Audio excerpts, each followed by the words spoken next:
Hi, I'm Maria Toso. I am the creator of the Heal What Hurts process method. It's a way to stop doing one of the three outs when you're emotionally triggered. Stop blaming, lashing out, and stop numbing out, and stop checking out and coming into the body instead. And it's a way of addressing the emotional trigger in the soma, which is a fancy way for saying the body, in the felt sense in the body. And someone just asked me, and this is what I really want to address in this video, someone just asked me, well, how is that different from Byron Katie's work? And I love Byron Katie. I took her course ages ago in Copenhagen. It's probably like 20 years ago now.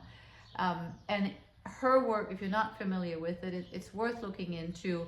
She invented this formula for asking yourself questions if you're triggered, and essentially realizing your own role in what's going on between you and somebody else. And it's often resistance to what that person is doing, obviously. And I don't want to go through the whole process that she's doing, but I do encourage you to look her up. But she would have you change your thought. So if your thought is simply a story, an interpretation, your particular mind's way of seeing something that just happened, and then in turn that story about what happened is really painful to experience, so you're kind of imposing that story on yourself. But at least the way I heard her instruct us, we simply had to change our thoughts around it, the story around it, the script, the assumptions around what was happening that made us upset. And it just never worked for me. And frankly, I saw too many people, even Byron Katie certified practitioners, that once they got really upset and triggered, the last thing they wanted to do was sit and change their thoughts, because their body was going ballistic. The body was in full-blown turmoil with adrenaline and fight and flight and all of that. So in the method that I teach, you do look at the story and what you're telling yourself, but then rather than being so quick to change that story to something that might be more reasonable, you stick with that story long enough. You might even kind of taunt yourself a little bit with the story, just so you can feel where in the body am I getting contracted when I believe that story, when I hear that story, when I'm in that story. And when I do that work in my own body, or with coaching clients, or with students and groups, it's somewhere in the body that something is contracting, most often in the torso, but it can radiate out into other parts of the body as well. So say I have a story about something that's happening, and it may be really far from the truth, or it may be spot on, but the story is not just a story, it's a bodily contraction. So in my case, mostly when I get upset, I feel it very strongly in my solar plexus. Is that kind of fight and flight survival spot that will be activated. So there's a contraction there. And now, if the present day story that I'm now telling myself about what's happening, if I dismiss the messenger for a moment, the person who triggered, quote unquote, triggered that, because the trigger is in my body, who was the stimulus for that trigger to become activated, would be a more accurate way of saying it. And now I'm simply with that place in my body, and I'm holding it, and I'm feeling the contraction. And with all of my divine essence, presence, love, I'm just with it. Much like you would be with a scared child, just holding the child, right? And sometimes the child might tell you, this is what's happening. Or it could also be the child is just upset and just needs to feel loved.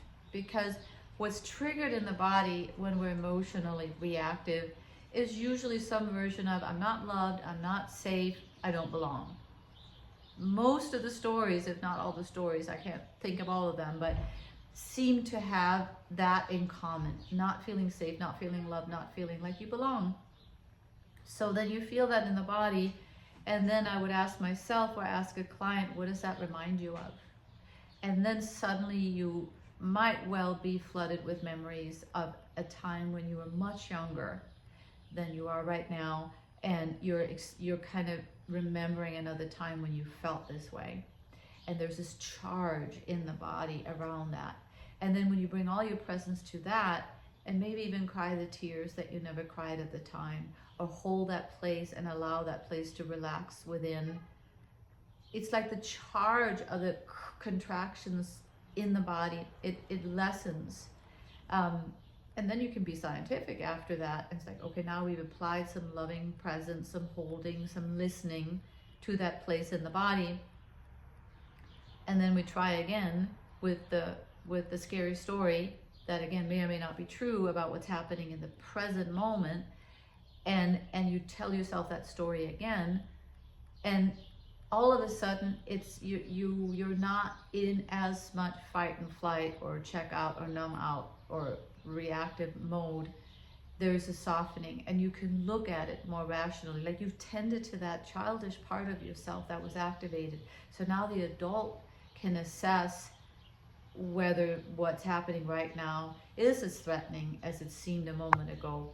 And it may be, and then you might just walk away, but you will not need a cocktail. You will not need to try to twist the other person's arm to do something differently, because you've tended to what caused that reaction within. And if you're just gone straight to changing the story, so say you told yourself a kind of a crazy story about what somebody else is up to and maybe they really aren't, and then you realize by using your intellect, oh, they weren't actually up to this thing, so I guess I can chill and relax. Well, yes, until the next time somebody's doing something similar that reminds you of that same place in the body, is activating that same place. In yoga, we call that place samskara, and that's my background is Soma Yoga, and we talk about samskaras in the body are old habits, patterns that are kind of etched into the body and live there energetically and are strengthened energetically every time they get to act out. So every time you either numb out or check out or lash out, you're strengthening that pattern, right? And it's the opposite that we want. We want to not feel that, but it actually gets worse and worse. And when you're able to catch yourself and say, okay, I'm not doing one of the three outs, I'm going in. And you may have to step away from the situation that triggered you, or maybe you're lucky enough to be in partnership with somebody who is doing work at this level, and they might be able to sit with you and drop in with you. It's like, I'm here, go into that scary place, I'm holding your hand, and you'll feel another time when you felt this way, and maybe another, and you can kind of trace it back, because usually the feeling is really old. So that's the sort of my stab at explaining how my work, the Heal What Hurts process, differs from Byron Katie's The Work, which I still encourage you to check out. I think it's a huge contribution to mankind.